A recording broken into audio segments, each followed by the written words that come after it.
With things as tense as they are between the United States and Iran today, I wanted to know, what would it actually look like if some form of military conflict actually broke out between the US and Iran? And joining us now to break down some of the possibilities, staff writer on national security for Vox, Alex Ward. Welcome to the Damage Report. Happy to be here.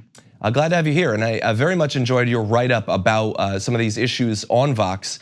And so before we launch into what an all-out military conflict with Iran might look like, based on the research that you've done, the people that you've spoken with, how likely do you think it is at present today that an actual war will break out between these two countries? The good news is that it's still very, very, very unlikely. And that's when we're talking about a full-scale war. If you're thinking about the US and Iran, like US troops going in and invading, that's very, very far off and very unlikely. That the Iran and the US could continue to make provocations and escalate, that is actually likely to continue. So you could imagine Iran attacking Americans and the US retaliates with a pretty big strike, and then it's up to both governments to figure out a way to step down from the escalation ladder. So I think if people are worried about future confrontation between Iran and the US, they should be. I think violence is likely. I don't know exactly what that may look like. I mean, there are some options we can talk about, some possibilities, but the full-scale war that everyone's worried about, the World War III narrative, I think is very hyperbolic. Okay, so short of all-out war, short of the Abrams storming the border, what are some of the most likely forms that some sort of reaction from Iran could take? So Iran will most likely go after American diplomats in the Middle East. Actually, one region that is very weak would be in West Africa, where we do not have a lot of embassy protection, and Iran has shown that it can hit us in that region and has a lot of proxies in that region. Their proxies will also likely go after some of our allies in the Middle East, Saudi Arabia, Israel, maybe even Jordan, and they will try to sow chaos. And let's not sugarcoat this, try to kill Americans in an effort to get the US to stop its pressure campaign against the country that we've reimposed since we left the Iran nuclear deal.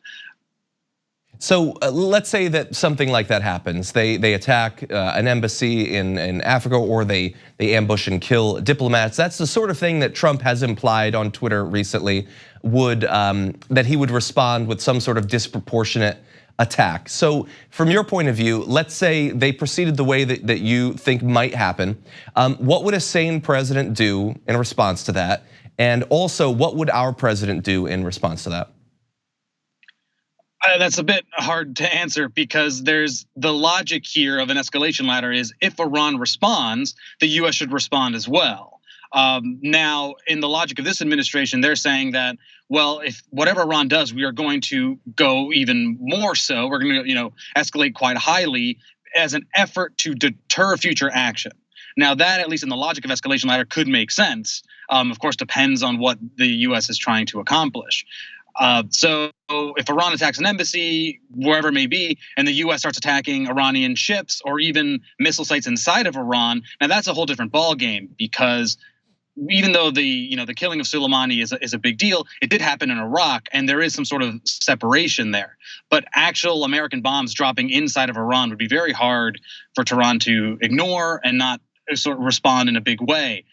And so that's when the worry of a bigger US-Iran war really starts. I think it's not until that moment that we can kind of relax, but it really depends on what Trump's advisors tell the president to do. The fact that he's already willing to kill top military leaders means that he's probably not so opposed to going after targets inside of Iran as he's already threatened to do. So I want to talk about what we both appear to deem as an unlikely outcome, is all-out, full-scale war. But before we get into that, I just want to show people, we had our producer Dan put together a little mock-up of the scale of Iran in comparison to our own country. If we could go to that for 1 second. And to give people an idea, because I think a lot of people know very little about countries outside of the United States, and they might not know that Iran is a significant patch of geography there, far larger than Iraq, larger than Afghanistan. It's a big country, so we don't necessarily believe that an actual full-out war will happen. But if it did, the Iranian military, based on what you know, what might that conflict look like? How serious of defense could they put up if America decided to invade? Well, more so actually than the Iranian troops. Iranian geography would be a pretty big challenge for American troops. I mean, the country itself is kind of a fortress. There are mountains all over on the borders. There are marshes that really ruined the Iraqi army's advances in the past. And so just the logistics of getting into Iraq, getting a large scale troop presence inside of Iran, boggle the mind on their own. Now, if we do have American troops, going into cities and trying to take out Iranian troops, the Iranian troops cannot do too much. I mean, they're a large military, but they're not completely capable. Their air force isn't so great. Their navy is usually really small boats, so there's not so much it could really do to thwart American aims. But you could see them revert to asymmetric tactics like we saw in Iraq, right? Urban warfare, picking off American troops where they can. They'll know the terrain. They will have some support within the country to fight off Americans, and so, and with a bigger land area and a population that could rally around the government, despite the fact that a lot of Iranians are not fans of the government.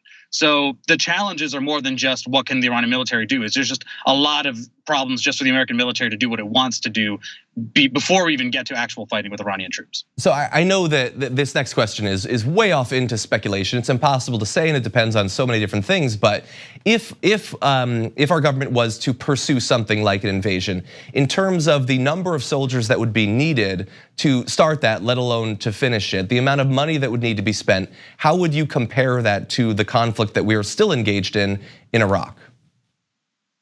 It would be scores more. Current estimates would have probably more than 1 million US troops that would be needed in order to, go to Tehran, take out the government, and possibly try to rebuild a new one. At the height of the Iraq War, we were like in the upper 100,000s. So this is roughly 10 times more. You're looking at trillions of dollars, of course, years of investment. And let's even say the United States is successful. Let's say the United States actually gets into Tehran, takes out the government, and tries to rebuild one. Well, it's going to face a lot of problems because there's going to certainly be pockets, vacuums throughout the country that terrorist groups, militia groups, even clerics will try to take over. You could see a civil war begin, which will make it harder for the US to rebuild the country and may require us to stay there even longer.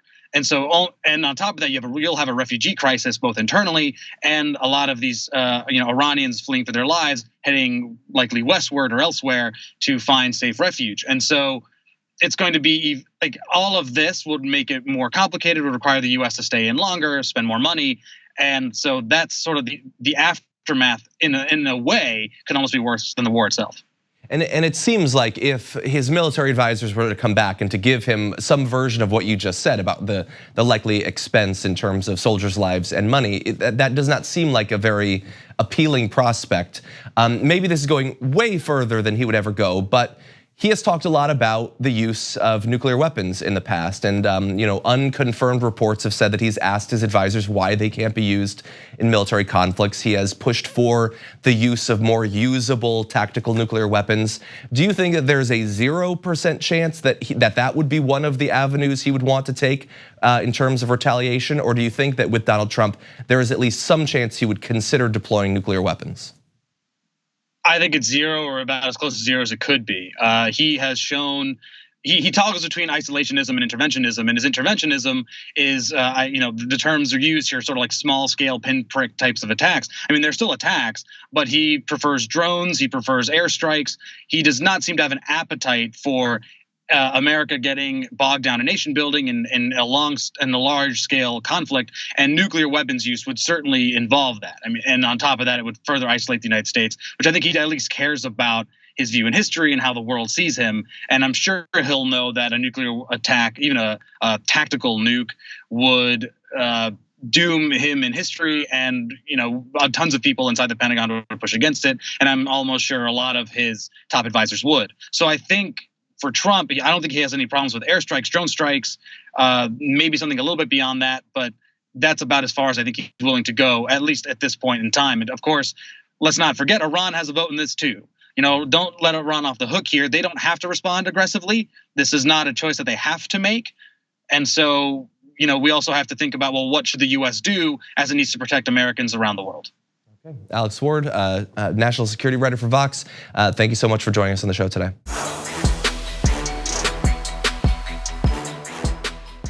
For For more political news breakdowns, interviews, stories of activism, and me trying my hardest to care about the occasional big celebrity news story, subscribe to our YouTube channel at youtube.com/thedamagereport. And you can ring the bell wherever it is so you don't miss anything.